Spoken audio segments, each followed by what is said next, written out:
오늘 우리가 하나님의 능력을 동행하는 사람들인데요, 이미 하나님께서, 성령 하나님께서 우리 안에 와 계십니다. 모든 삶 속에 이미 와 계시고 함께하고 계십니다. 근데 문제는 성령의 임재는 하셨는데 그 성령의 능력이 우리 삶을 통해서 나타나는 성령 충만한 삶을 살아가는 데 있어서 오늘 우리는 좀 약점이 있지 않는가. 지금 한국교회가 전반적으로 이 성령의 은혜를 덧입고 사는 데서는 좀 멀어져 있지 않는가. 그 결과 성도란 이름을 갖고 있지만 무기력한 삶을 살고 있지는 않는가.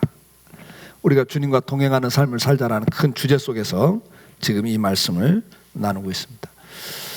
우리는 성령이 가시는 성전이신데 이 성전을 더럽히면 하나님 멸하시겠다. 근데 반대로 성전이 깨끗해지면, 그래서 하나님의 임재가 있고 역사가 나타나면 이스라엘은 항상 승리하고 살았던 것처럼 오늘도 우리가 하나님의 은혜 속에서 승리하고 사는 성도의 삶을 살아야 된다는 주제 속에 우리가 지난 2주간에 걸쳐서 이 마당만 밟는 신앙생활 첫째 말씀드렸고, 그 다음 2번에 걸쳐서 마당에 있는 번제단이 뭔가. 오늘 우리가 번제단이 회복돼야 되는데 그 번제단이 뭔가. 첫째는 죽이는 장소고 두 번째는 헌신의 장소다, 그렇게 말씀을 드렸어요. 그래서 우리가 이제 죄를 죽이는 장소, 그 다음에 하나님 앞에 감사와 헌신을 드리는 삶이 회복이 돼야 된다, 이렇게 말씀을 드렸습니다. 그러나 이제 우리가 이 은혜 보좌 앞에까지, 지성소까지 이렇게 들어가는 길을 휘장을 찢어 넣어서 열어 놓으셨는데 그 휘장까지 들어가는 길에는 물두멍이라는 게 있어요. 그럼 그 물두멍이 뭐 하는 곳이냐? 출애굽기 30장 20절에 보면 그들이 회막에 들어갈 때 물로 씻어 죽기를 면할 것이요 제단에 가까이 가서 그 직분을 행하여 여호와 앞에 화제를 살을 때에도 그리할지니라. 그래서 이 성전에 들어가기 직전에 번제단 옆에가 물두멍이 있는데 그 물두멍에서 씻고 성소를 들어가라고 말씀을 합니다. 씻지 않고 들어가면 죽는다. 다시 말하면 하나님의 영광, 하나님의 임재를 체험할 수 없다, 그런 이야기죠. 그래서 이 성소에 들어가기 전에 제사장들이 항상 손과 발을 씻었습니다. 여러분 잘 알다시피 번제단에서 짐승을 잡아서 제사를 드리기 때문에 제사장들의 손에 피가 묻고, 또 광야 생활할 때이기 때문에 모래바닥 위에다가 지금 텐트를 치고 성막을 치고 지금 제사를 드리기 때문에 이 피와 기름 그리고 모래, 먼지, 이게 그대로 많이 오염이 되거든요. 그런 상태로는 하나님 앞에 나가지 마라, 그런 이야기죠. 그래서 손과 발을 씻는, 물을 담아 놓는 그릇을 만들어 놓은 걸 물두멍이라 그렇게 이야기를 합니다. 그러면 이 물두멍이 무엇을 의미하는가? 오늘날 우리 신앙생활에 어떤 부분을 말씀하고 있는가? 요한복음 13장 6절에서 11절에 보면 예수님께서 이제 유월절 만찬을 하시면서 마지막 이제 잡히시기 첫날 밤에 유월절 떡과 잔을 나누시면서 이 제자들의 발을 씻는 일을 먼저 하시죠.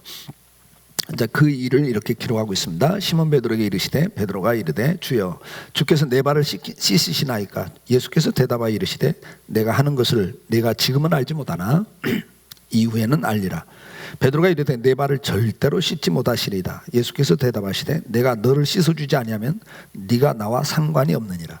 시몬 베드로가 이르되 주여 내 발뿐만 아니라 손과 머리도 씻어 주옵소서. 예수께서 이르시되 이미 목욕한 자는 발밖에 씻을 필요가 없느니라. 온몸이 깨끗하니라. 너희가 깨끗하나 다는 아니니라 하시니 이는 자기를 팔 자가 누구인지 아심이라. 그러므로 다는 깨끗하지 아니하시다 하시니라. 자, 이게 지금 발을 씻는 장면에서 일어난 일이죠. 베드로가 자기 발을 씻겠다고 주님이 오니까 어떻게 선생님이 제자의 발을 씻습니까? 절대 그럴 수 없습니다, 이렇게 만류를 하죠. 그때 주님이 하신 말씀이 뭐라고 그래요? 지금 이 일을 네가 아직은 지금 모른다. 이게 무슨 의미인지 네가 아직 몰라서 지금 네가 그러는데 나중에는 알게 된다. 그러면서 네가 발을 씻자면 너하고 나하고는 상관이 없는 일이 된다. 관계에 관한 일이라니까 베드로가 이번에 뭐라 그래? 그러면 그냥 온몸을 목욕시켜 주세요. 그렇게 나와요. 그때 주님 뭐라 그래? 이미 목욕한 자는 다시 목욕할 것 없고 손과 발만 씻으면 된다. 그 말이죠. 그러면서 다는 아니다. 다 깨끗해진 건 아니다. 자기를 팔 가룟 유다를 놓고 하신 말씀이다. 그렇게 말씀을 해요. 이게 무슨 의미냐 이거죠. 예수님께서 이미 목욕한 자와 손과 발을 씻어야 될 자를 구분하고 있죠. 근데 그 몸을 이미 씻은 목욕한 자를 놓고 이야기할 때 가룟 유다를 뺀다고요. 그러니까 그건 뭐죠? 지금 이 세족식을 했다고 해서 깨끗해지는 걸 말하는 건 아니죠. 이미 구원을 받냐 못 받냐 이야기예요. 예수를 그리스도로 믿고 구원을 받자 못 받냐를 이야기하는 거라고요. 그러니까 예수님을 통해서 죄 용서함을 받는 자들은 이미 목욕한 자다. 그렇게 이야기를 하죠. 그러나 죄 용서함을 받은 성도라 할지라도 매일매일 죄에 오염을 당한다 이거예요. 앞에서도 말씀드렸죠. 번제단에서도 날마다 정욕의 소욕이 사탄이 정욕의 소욕을 통해서 우리를 유혹한단 말이에요. 미혹한단 말이죠. 죄를 짓게 만들어요. 그것을 싸워서 성령의 소원에 순종함으로 범죄하는 자리에 가지 않아야 되죠. 그게 첫 단계예요.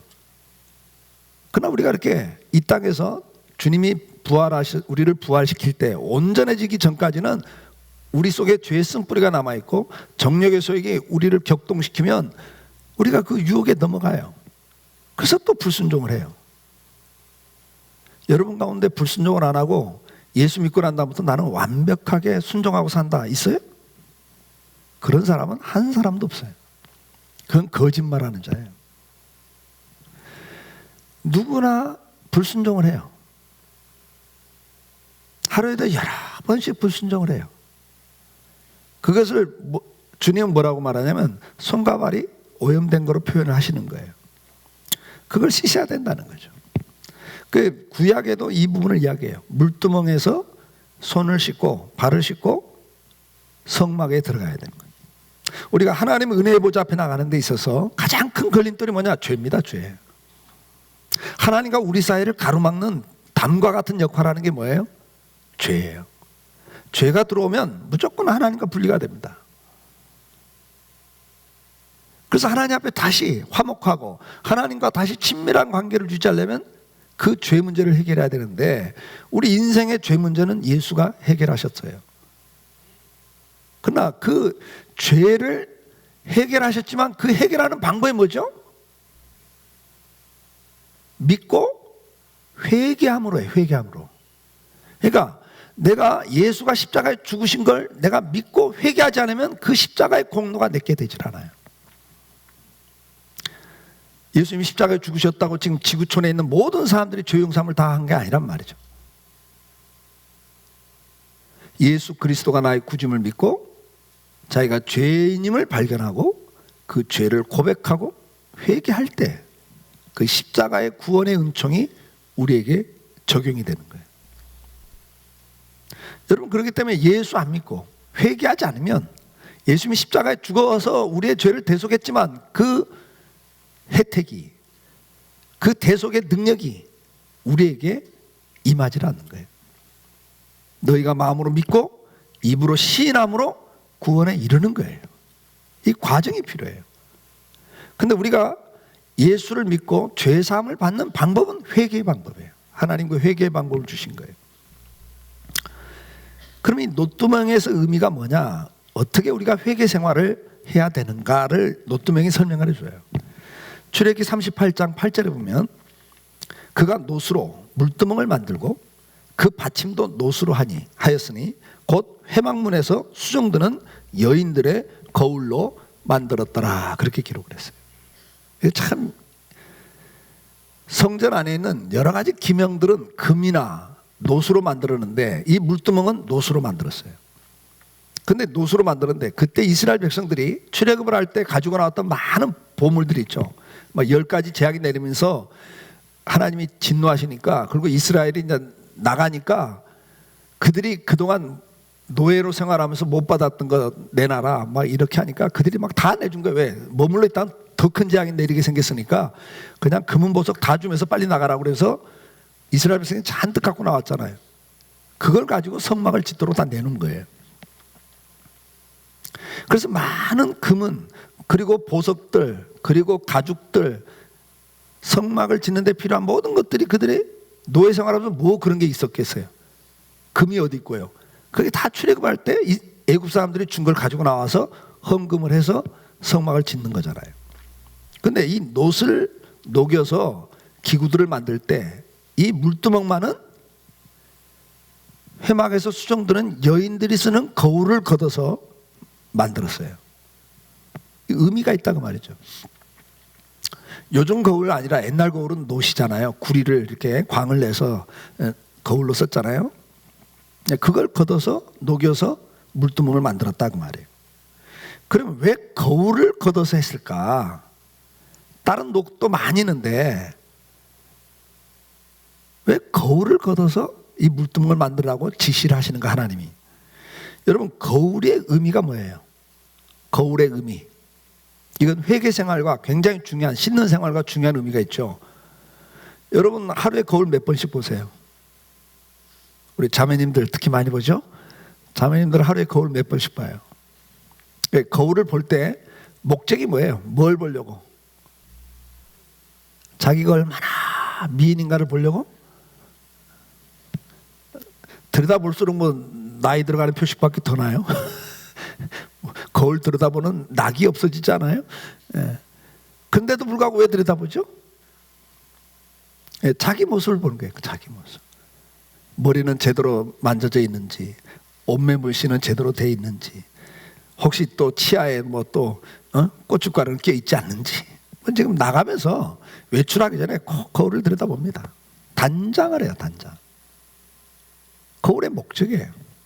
그럼 하나님께서 이 씻는 생활을 말씀하면서, 회개 생활을 말씀하면서 거울을 말씀한단 말이에요. 그러니까 내가 뭐 어디에 뭐가 묻어 있는가, 어떤 죄가 있는가를 발견을 먼저 해야 된다, 이게. 죄를 발견하지 못하고는 회개할 수 있어요, 없어요? 없죠. 죄를 모르는데 무슨 회개를 해요? 많은 사람들이 회개를 못하는 이유가 뭐예요? 죄를 깨닫지 못해서예요. 죄를 깨닫지 못해서.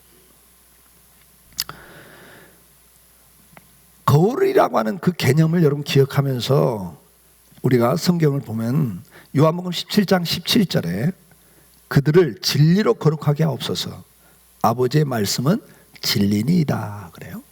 우리가 깨끗해지는 방법이 뭐다? 말씀이다 그래요. 말씀이 우리를 깨끗하게 할 수 있다, 거룩하게 할 수 있다. 에베소 5장 26절에 이는 곧 물로 씻어, 이건 정확한 표현을 쓰죠. 곧 물로 씻어 말씀으로 깨끗하게 하사 거룩하게 하시고 그래요. 그러니까 우리를 씻는 게, 물두멍에서 물로 씻는데 그 물이 뭐냐? 그랬더니 말씀이라는 거예요. 말씀으로 씻는다. 디모데전서 4장 5절에 보면 하나님의 말씀과 기도로 거룩하여 지민이라. 우리가 깨끗한 삶을 살아가는데 가장 중요한 게 뭐냐?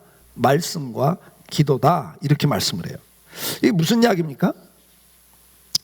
말씀과 기도로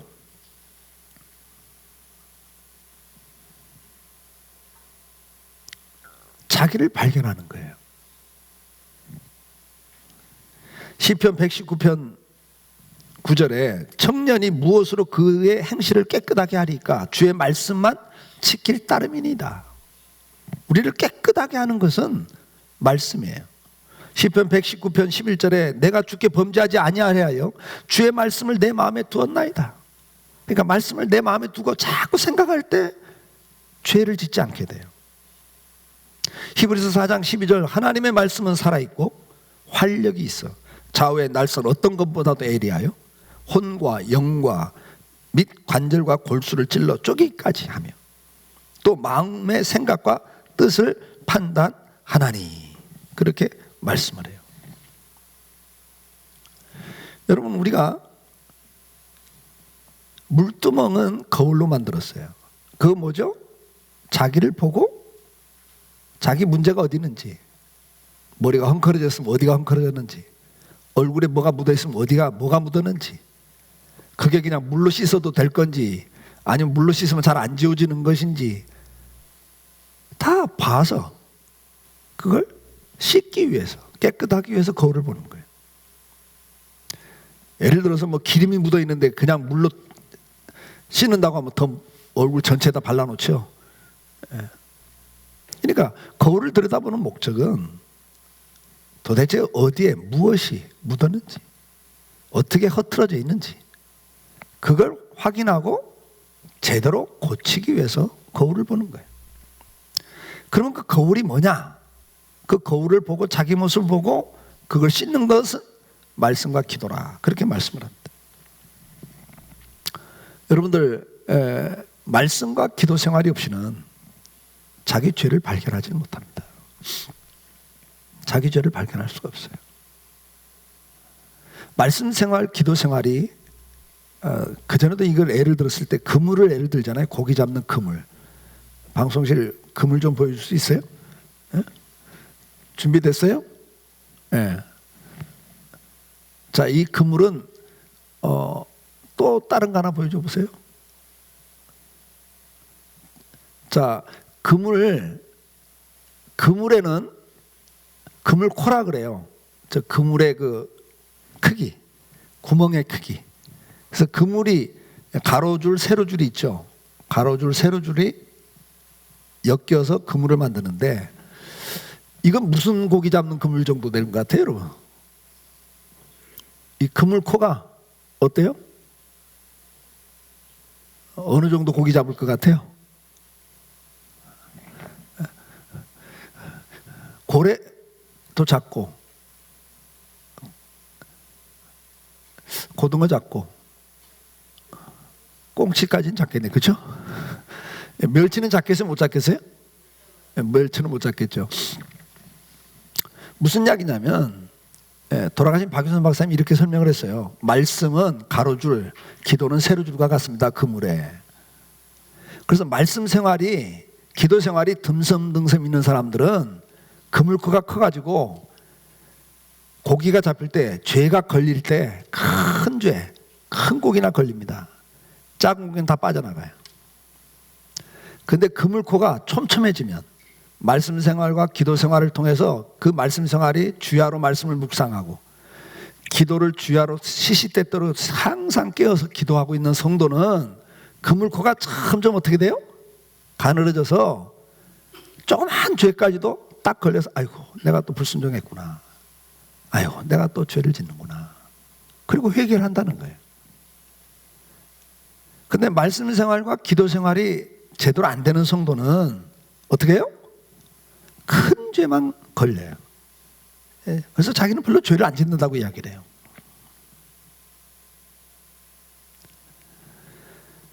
우리가 주님 앞에 가까이 가면 가까이 갈수록, 의의 태양이신 주님 앞에 가까이 가면 가까이 갈수록 어떻게 된다고요? 먼지 같은, 티끌 같은 죄도 드러난다 그랬어요. 근데 의의 태양이신 주님으로부터 멀리 떨어지면, 점점 어두워지면 온몸이 검정이 묻어도 모른다는 거예요. 우리가 신앙이 성숙하면 성숙할수록, 주님 앞에 말씀과 기도 생활을 깊이 하면서 더 가면 갈수록 자기가 얼마나 죄인인가를 더 뼈저리게 느끼고 회개가 더 깊어지고 많아진다는 거예요.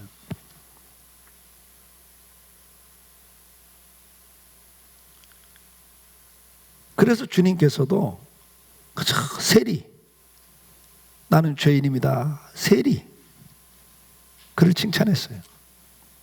근데 바리새인, 하나님 나는 저런 죄인 같지 않고 이렇게 의롭게 살게 해주셔서 감사합니다, 이런 제사장 그 서기관들을 놓고 뭐라고 그랬어요? 주님이 회칠한 무덤들이라고 그랬어요. 왜? 회개가 없거든요. 자기 가슴을 치는 게 없잖아요. 나는 저런 사람 같이 살지 않아서 참 감사합니다. 자기 의로움 속에 있는 사람들, 아직도 주님의 은혜를 깨닫지 못한, 주님의 은혜 보좌 앞에 가지 않는 모습이라고 주님 말씀을 해요. 자, 우리는 회개 생활을 해야 돼요. 그렇지 않으면 내 마음의 성전에 성령이 충만하게 역사할 수가 없어요. 우리가 1단계에서는 정욕의 소욕을 죽이는 생활을 해야 돼요. 그러나 이미 거기서 불순종을 하는 단계에 넘어가 버리면 그 다음 단계는 뭐예요? 거기서 실패했으면 성령의 소원에 순종해서 정욕의 소욕을 죽이는 생활을 해야 되는데, 순종하는 생활을 해야 하는데 거기서 실패하고 불순종을 해서 죄를 지면 그 다음 단계는 뭐예요? 물두멍에서 씻으라는 거예요. 회개하라는 거예요. 근데 회개가 점점 죽어가요. 회개가 없는 시대가 지금 우리가 살고 있는 시대예요. 오늘 우리는 다시 한번 회개를 회복하기 위해서 기도하셔야 됩니다. 그럼 우리가 회개하는 데 있어서 두 가지 중요한 사탄의 계기가 있어요. 회개를 되도록이면 하지 못하도록 사탄이 막아요. 시편 7장 12절에 보면 사람이 회개하지 아니하면 그가 그의 칼을 가시며 그의 활을 이미 당겨 예비하셨도다. 여러분, 회개하지 않고 있으면 하나님이 칼을 갈고 있다는 거예요. 지금 활을 당기고 있대요. 놓기만 하면 그냥 화살이 날아가 죽는 거잖아요. 에스겔 18장 30절에도 주 여호와의 말씀이니라 이스라엘 족속아 내가 너희 각 사람이 행한 대로 심판할지라 너희는 돌이켜 회개하고 모든 죄에서 떠날지어다. 그러한즉 그것이 너희에게 죄악의 걸림돌이 되지 아니하리라. 회개하면 산다는 거예요. 회개하면 용서가 되는 거예요.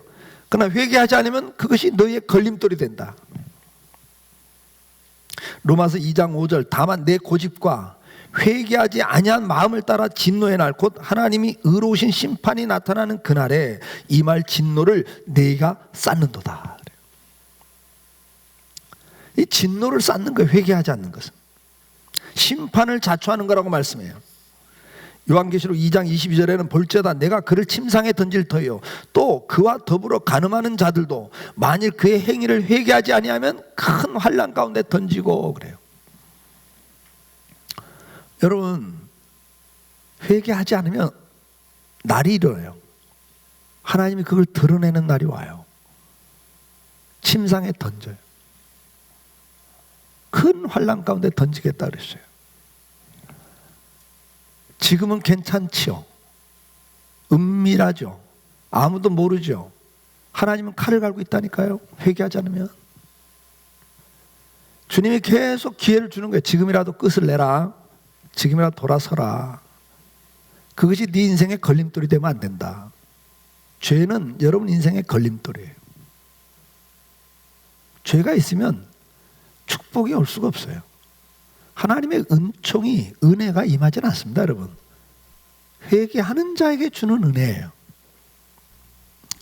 계시록 9장 20절에도 이 재앙에 죽지 않고 남은 사람들은 손으로 행한 일을 회개치 아니하고 오히려 여러 귀신과 또는 보거나 듣거나 다니거나 하지 못하는 금은 동과 목석의 우상에게 절하고 그래요.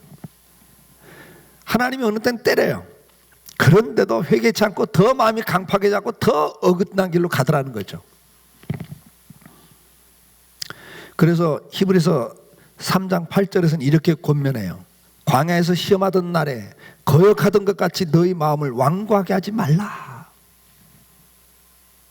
마음을 완고하게 하지 말고 회개하라는 거예요. 3장 13절 오직 오늘이라 일컫는 동안에 매일 피차 권면하여 너희 중에 누구든지 죄의 유혹으로 완고하게 되지 않도록 하라. 죄의 유혹으로 완고하지 않도록 하라 하는 말을 써요. 누가복음 21장 34절 너희는 스스로 조심하라. 그렇지 않으면 방탕함과 술 취함과 생활의 염려로 마음이 둔하여지고 뜻밖의 그날이 덕과 같이 너희에게 임하리라. 여기 둔하여진다는 단어가 나와요. 완고, 둔하여진다 이런 단어들이 나옵니다. 사도행전 28장 27절 이 백성들의 마음이 우둔하여져서 그 귀로는 둔하게 듣고 그 눈은 감았으니 이는 눈으로 보고 귀로 듣고 마음으로 깨달아 돌아오면 내가 고쳐줄까 함이라 하였으니 그 마음이 우둔해졌다 그래요. 우둔해졌다. 그래서 보고도 듣고도 깨닫질 못한단 말이에요. 마음이 둔해져 버리니까. 시편 95편 8절에 너희는 무리바에서와 같이 또 광야의 마사에서 지냈던 날과 같이 너희 마음을 완악하게 하지 말라. 옛날 성경에는 강팍하게 하지 말라 그렇게 말해요. 완악하게 하지 말라. 여러분요, 우리가 회개하지 않으면 어떤 현상이 생기냐? 마음이 완악해져요. 둔해져요. 완고해져요. 고집스러워져요. 회개하지 않으면. 이게 회개를 안 하면요, 첫째 마음이 상해요. 심령이 상합니다. 성령이 상하세요. 그러면서 점점 회개하지 않고 그대로 가면, 죄를 쌓으면 그게 뭐가 돼요? 우리의 마음을 둔하게 만들어요. 감각을 둔하게 만들어요. 그래서 회개할 기회가 점점 없어져요. 그리고 점점 어떻게 돼요? 둔해지는 단계가 넘어가면 완고해져요. 완고해지는 거예요. 그 다음 단계가 넘어가면 완악해져요. 그 다음에는 죄를 죄라고 말하지 않고 자기 합리화를 하면서 오히려 큰 소리를 쳐요. 오히려 자랑을 해요. 완악해지는 거예요. 그러니까 가치관이 바뀌어버려요. 죄를 부끄러워하지 않아요. 그걸 합리화시키고 명분화시키고 나중에는 자랑까지 해요. 회개하지 않으면 그렇게 가요. 누구나. 그렇기 때문에 주님은 뭐라고 그래요? 회개하라는 거예요. 그때그때 회개하라는 거예요. 우리가 죄를 씻는 것을 손을 씻는 걸로 이야기하잖아요. 물동에 손을 씻잖아요. 여러분, 하루에 손을 몇 번 씻으세요? 우리 자매님들은, 곡권사님 하루에 몇 번 손 씻어요? 대강 뭐 숫자를 세본 적은 없잖아요, 그렇죠? 대강 몇 번 씻으세요? 15번 정도. 그 정도는 씻어요. 왜 씻어요? 씻으면 또 지저분해지는데, 또 지저분해지기 때문에 또 씻는 거 아니에요? 그렇죠? 계속 지저분해지는데 왜 그때그때 씻어요? 그냥 저녁에 몰아서 한 번 씻고 말지. 중요한 원리예요, 여러분요. 물통을 옆에 놓고 지저분해지면 그때그때 씻는 거예요. 왜 그렇게 씻으라고 그러죠? 어차피 또 지저분해지는데. 씻어봤자 또 지저분해지고, 하루에도 15번, 20번이 지저분해지는데 왜 그때그때 씻으시냐고. 왜 그때그때 씻죠? 만약에 그때그때 안 씻으면 어떤 일이 생겨요?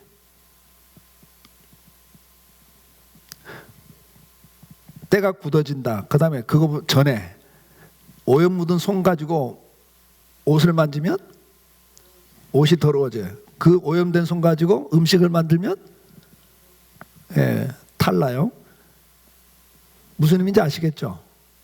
그러니까 죄를 그때그때 회개하지 않고 내버려 두면 이 죄가 자기만 오염시키는 게 아니라 그 죄의 사상을 갖고 말하고 행동하기 때문에 가족을 오염시키고 옆에 있는 사람을 오염시켜요.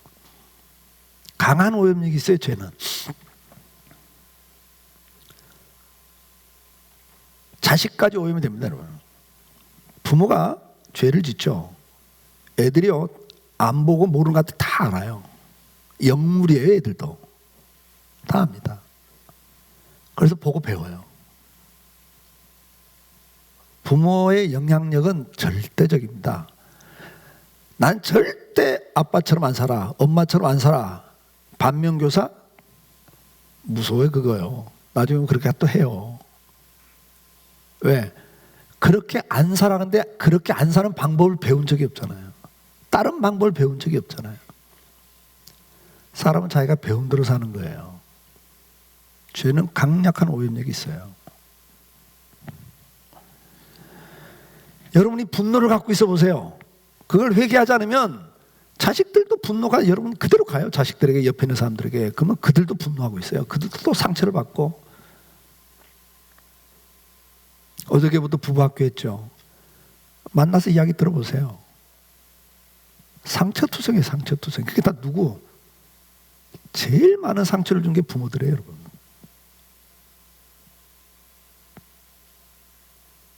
애들이 막 빨리 결혼하려고 그래요. 뭐예요? 부모 떠나는 거예요. 상처 많은 애들일수록 빨리 결혼하려고 그래요, 여러분. 아니면 아예 결혼 안 하든지.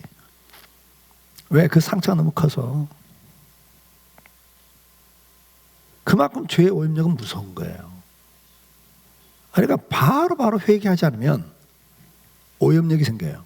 두 번째, 조금 전에 말씀한 것처럼 안 씻으면 한두 달만 안 씻어보세요, 여러분. 손 때가 굳어져요. 옛날에 우리 겨울에 그랬죠.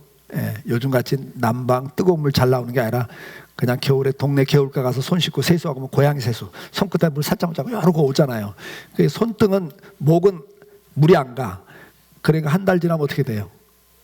때가 그냥 이제 굳은 때가 돼버리죠. 한번 날 받아가지고 어머니가 물 끓여가지고 묵은 때 밀어내는데 뭘로 밀어내요? 물에 불고도 잘 안 밀어져. 그냥 돌멩이 갖고 밀어버립니다. 여러분, 그렇게 회개를 바로바로 안 하면 어떤 증상이 오냐? 강팍해지는 거예요. 앞에 성경 구절 다 말씀드렸잖아요. 그들이 둔해져요. 처음 단계는 둔해져요.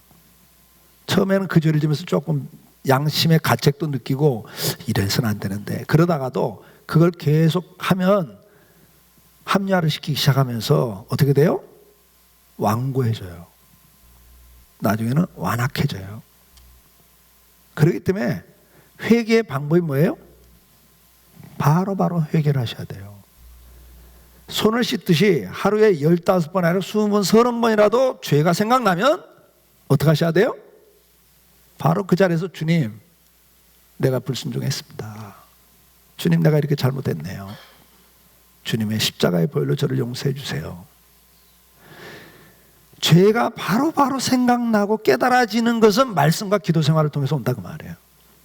이게 안 되면 회개 생활이 안 돼요. 그래서 자기는 다 완벽하고 잘난 척하지만 아니에요, 여러분요. 우리가 주님의 은혜에 깊이 가면 갈수록 사도 바울이 고백한 것처럼 나는 죄인 중에 괴수입니다.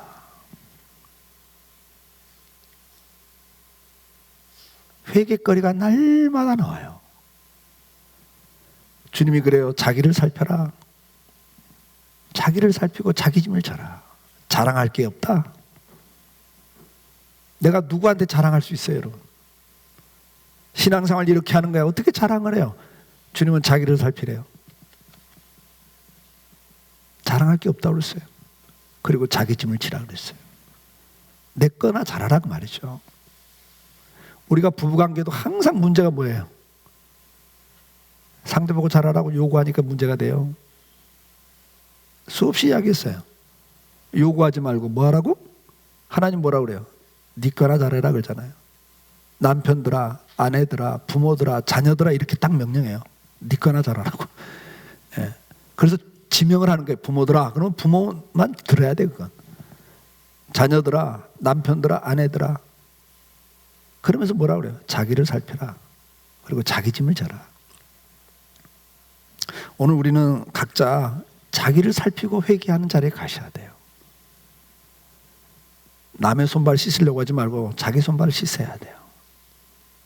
그게 주님이 원하시는 거. 그럴 때 우리가 하나의 은혜의 보좌 앞에 나가는 거예요. 우리가 회개를 할 때 사탄이 우리의 회개를 방해하는 게 그거예요. 야, 장난도 아니고 하루에 몇 번씩 회개하냐? 그게 회개냐? 아, 잘못해놓고 그 다음날 또 잘못해?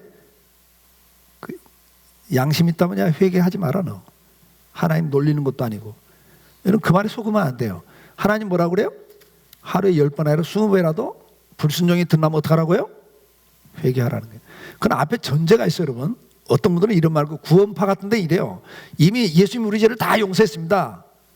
회개만 하면 다 용서가 됩니다. 그러니까 죄를 져도 괜찮습니다. 이래버려요. 아니에요, 그건요. 앞에서 죽이는 생활을 해야 한다고. 두 마음이 싸울 때, 성령과 정욕이 싸울 때 어떡하라고요? 정욕의 소연에 막 거기 순종해갖고 죄 짓고 난 다음에 회개하라 그 말이 아니잖아요.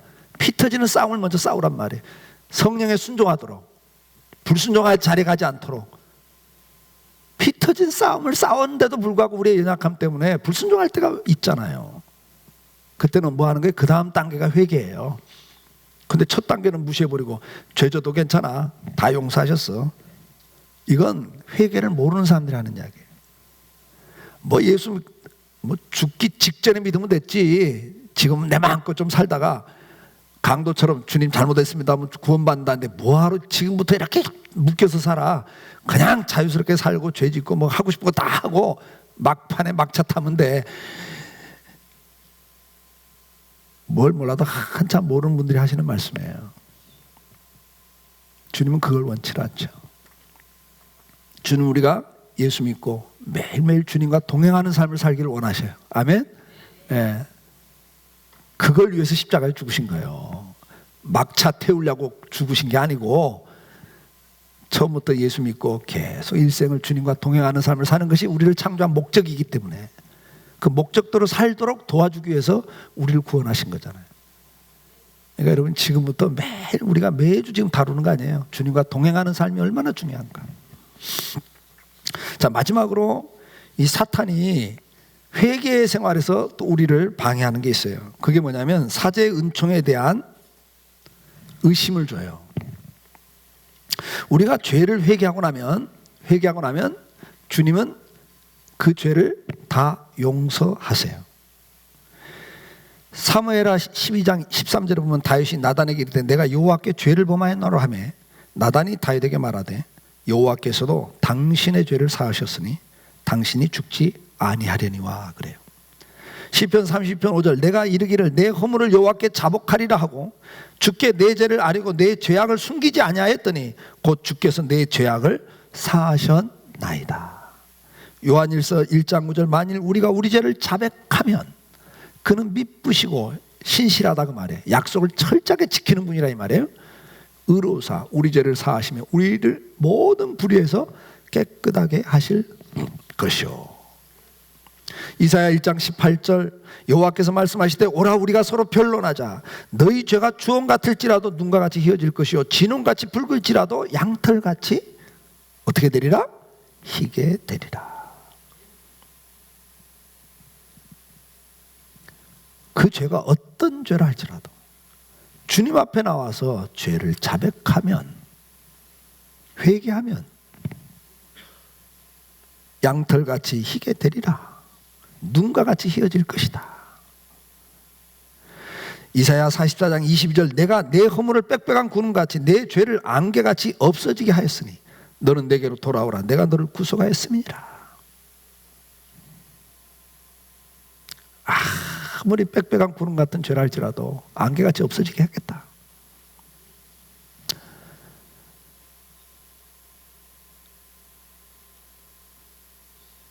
폭풍화가 몰아치고 온 세상이 흑암에 가득 찬 장마비가 쏟아지는 먹구름이 가린 날씨라 할지라도 5,000m만 올라가면 눈부신 태양이 떠 있다고요.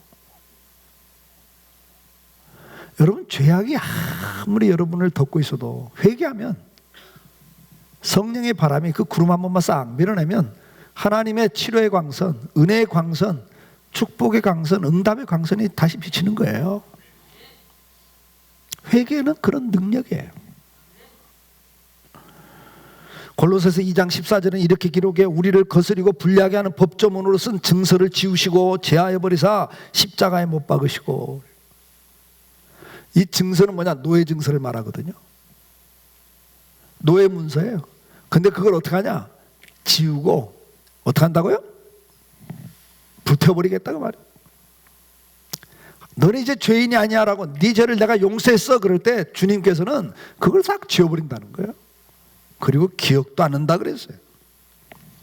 그런데 마귀는 우리가 기도할 때마다 죄가 생각나.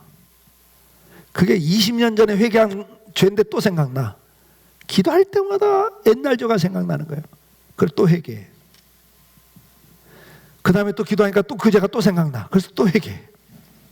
그러다 보니까 매일 내 삶 속에는 죄에 대한 그 자책감, 죄에 대한 그 짐, 위축되어 있어요. 교회 와서 뭐 좀 하려면 너 같은 죄인이 무슨 장로를 하냐? 너 같은 죄인이 야 무슨 교사를 한다고 애들 버릴 일 있냐? 이런단 말이에요. 문제는 뭐예요? 회개하면 주님은 다 기억을 안 하셔요. 근데 마귀는 끝까지 기억하게 해요. 그래서 우리를 기를 죽여놔요. 거기에 속아서는 안 됩니다. 이사야 43장 25절에 나 곧 나는 나를 위하여 내 허물을 도말하는 자니 내 죄를 기억하지 아니하리라. 하나님은 분명히 이야기를 해요. 나는 네 죄를 기억하지 않는다. 근데 마귀는 평생 기억해요. 그래서 우리의 기를 죽여서 우리가 하나님 자녀로서 은혜 보좌 앞에 나가지 못하게 만들어요. 은혜 받는 자리, 기도하는 자리, 순종하는 자리, 봉사하는 자리, 헌신한 자리로 못 나가게 우리를 딱 가로막아요. 너 아직 그 죄이냐? 너는 죄이냐? 근데 네가 뭘 한다고 나서 가만히 있어. 중간에 나가. 여기에 여러분이 속고 있는 거예요. 여러분이 주님 앞에 죄를 고백했으면 저는 믿고 우르사 우리 모든 죄를 도말하신다 그랬어요. 믿습니까? 다 도말하셔요, 여러분. 지워버린단 말이에요. 근데 지워버리고 기억하는 게 아니라 지워버리고 기억도 안 돼, 하나님은. 사람은 용서하고 기억해요. 저 사람 원래 저런 사람이야. 원래 뭐 하던 사람이야. 여러분, 죄를 짓고 교도소 갔다 오면 죄의 값을 치른 거죠. 그 다음부터는 죄인이 아니에요? 죄인이 아니에요. 근데 계속 죄인 취급을 해요, 안 해요? 사람들은? 해요. 사람들이 악한 거예요. 죄인 취급을 해요. 물론 그 사람이 교도소 가서 자기 죄를 완전히 씻고 죄값을 제대로 치르고 그 다음에 이제 내가 다시는 이렇게 안 해야지 하면 괜찮은데 대부분 다 시간 때우고 분노를 가지고 억울해. 돈 없는 놈들만 교도소 왔어. 유전무죄, 무전유죄야. 이러면 그 사람은 또 죄를 짓거든요. 그러니까 사람들이 그런 사람을 못 믿는 거예요, 자꾸. 진정한 회개를 하면 주님은 기억을 하지 않습니다. 사람은 기억하더라도 주님은 기억하지를 않습니다. 여러분들 회개한 다음에 자꾸 생각나게 하는 건 누구라고요? 사탄입니다. 그때는 뭐라고 말해야 돼요? 사탄아 물러가. 사탄아 물러가 그러셔야 돼요. 예수의 이름으로 물러가라. 주님이 나를 용서하셨어. 주님은 기억도 안 난다고 그랬어. 믿음의 방패를 가지고 사탄의 공격을 막으셔야 돼요. 이렇지 않으면 회개 생활이 안 돼요. 고권사님 손에 뭐 묻었고 이제 씻었잖아요. 예? 이제 예를 드는 거 씻었어. 근데 그 이제 예를 들어서 어린애 기저귀 갈아주다가 옆집에 기저귀 갈아주다가 손에 그게 묻었어요. 누런 게. 그럼 어떻게 해요? 씻었어요. 씻어요. 씻고 난 다음에 이제 저녁 반찬 막 주물럭주물 만들었어. 그 다음에 밥상처럼 놓고 앉아서 마주보고 앉아가지고 저거 먹는 거 보면서 저거 뭐 묻었던 손으로 만든 건데 그러고 쳐다보고 있어요? 그걸 기억해요? 이거 뭐 묻었던 손인데 기억해요? 안 하죠? 생각 없습니다. 그거 씻어버리면 끝이에요. 근데 일상적인 생활에서는 씻으면 끝. 기억도 안 해. 그 손 가지고 뭐든 또 만들어도 괜찮아. 근데 왜 회개만은 그렇게 계속 집착을 해요? 씻어놓고도 또 죄인이라고. 그건 마귀에게 속는 거예요. 여러분 더 이상 마귀에게 속지 마시고 회개 생활을 회복할 수 있기를 축복합니다. 주님은 용서하십니다. 기억지 않습니다. 제가 아들 예를 들죠. 아들 예. 예를 들어서 도자기를 깼어, 아들이. 아주 비싼 도자기를. 그러니까 평소에 말했어요. 이거 조심해. 건들지 마. 만지지 마. 근데 없는 사이에 깨버렸어요. 그리고 어떻게 되죠? 만약에 우리 동해가 어릴 때 그랬다고 합시다. 그러면 들어오면 어떻게 돼요? 내가 들어오면 완전 죄인이죠. 다 주고 가죠. 야, 너 왜 그래? 갑자기 어디 아프냐? 그건 아니고요. 뭔가 수상해. 분위기가. 딱 보니까 없어. 너 이 자식 너 이리 와. 좀 어디 갔어? 통곡을 하고 아버지 잘못했어. 이제 울기 시작합니다. 이놈의 자식이 손도 대지 말라는데 어디서 이리 와. 몽둥이 갖고 와. 그러고 때려요. 여러분 때릴 때 막 다 주고 가면서 용서해달라고 막 싹싹 빌어. 그러면 계속 때려요? 못 때려요? 계속 못 때리죠. 몇 대 때리고는 이제 끝나요. 다음부터 조심해. 이놈의 자식 그냥 하지 말아야지. 근데 그 다음날 내가 집에 들어가니까 또 이러고 있어. 왜? 또 뭐야? 오늘 또 사고 쳤어? 그게 아니고요. 그럼 뭐? 어저께 도자기 깬 거 잘못했어요. 야 임마, 내 마음에 이 자식이 되게 혼나더니 기가 죽었구나, 겁을 먹었구나 생각이 드니까 야 임마 됐어, 다음부터 조심하면 돼, 들어가. 그리고 들여보냈어. 근데 그 다음날 집에 들어오니까 또 어떻게 하고 있어? 또 이러고 있어요. 아 왜? 도자기를 깨가지고. 야 임마 됐다고 그랬잖아. 아빠가 됐다고 하면 된 거야. 이제 됐어, 이제 신경 꺼, 괜찮아, 들어가. 한 번 안아주죠. 이 자식 마음 많이 아팠구나, 됐어 임마 들어가. 근데 그 다음날 또 이러고 있으면 어떻게 돼요? 이거 아빠 놀리는 거예요, 여러분요. 하나님 앞에 그러시면 안 돼요. 회개하신 다음에는 하나님이 기억지 않으세요. 당당하게 하나님 자녀로 은혜 보좌 앞에 나갈 수 있기를 축복합니다. 계속 나는 부족해, 나는 죄인이야 그러면서 은혜 받는 자리에 나가는 걸 망설이고 계신다면 그것은 바로 누구에게 속는 거예요? 마귀에게 속는 거예요. 손을 씻고 난다면 그 손 갖고 뭘 만들어도 그거 개의치 않는 것처럼 여러분들이 씻고 난다면 다시 떳떳하게 하나님의 자녀로서 여러분의 삶을 감사와 기쁨으로 살아갈 수 있기를 주 이름으로 축복합니다. 자, 우리 이치에 회개생활, 어떤 일이 있어도 매일매일 씻는 생활을 하셔야 됩니다. 하루에 10번이라고 양심의 가책 느끼지 마세요. 그때그때 안 씻으면 여러분 마음이 둔해지시고 나중에는 완악해지셔요. 두 번째, 그때그때 안 씻으시면 여러분 양심이 화인 맞아서 심판이 오죠? 그거 꼭 기억하세요. 매를 맞는 자리까지는 가지 마시고 바로바로 회개생활 할 수 있기를 축복해요. 또 한 가지는 여러분들 사죄의 은총을 의심하지 마세요. 여러분 회개하셨으면 주님께서는 여러분의 모든 죄를 다 도말하십니다. 기억지도 않는다고 말씀하셨습니다. 주님 앞에 떳떳하게 담대하게 나가시기를 주 이름으로 축복합니다. 우리 다 같이 일어나셔서 찬송하시겠습니다.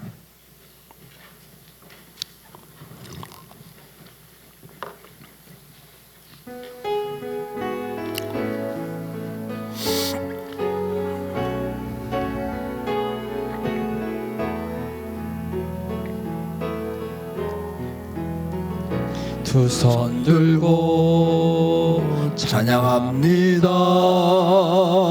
다시 오실 왕 여호와께 오직 주만이 나를 다스리네.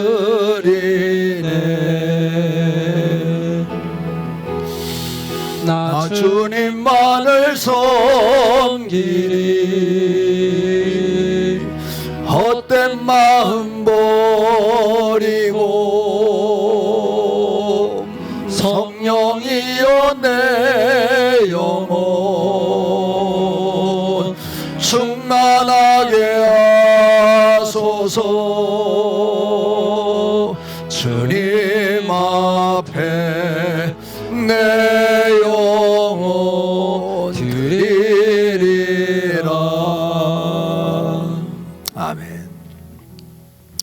이제는 우리 주 예수 그리스도의 은혜와 아버지 하나님의 그 무한하신 사랑하심과 성령님의 감화감동 역사 인도하심이 오늘도 물두멍이 내 마음의 성전에서 회복되기를 사모하면서 이제부터 회개 생활을 철저하게 회복하기를 마음에 결단하여 말씀 생활, 기도 생활을 더 집중하기를 소원하면서 그리고 그 말씀과 기도를 통해서 죄악이 드러나고 깨달아질 때마다 망설임 없이 주님 앞에 나가 회개하기를 마음에 소망하는, 그리고 회개한 다음에 사죄의 은총을 의심하지 않고 하나님 은혜 보좌 앞에 담대히 나가기를 마음에 작정한 우리 사랑하는 성도들 위해, 저들의 가정과 일터와 자녀들 위해, 주의 몸된 교회와 이 나라 이 민족 위에 이제로부터 영원토록 함께 계실지어다. 아멘.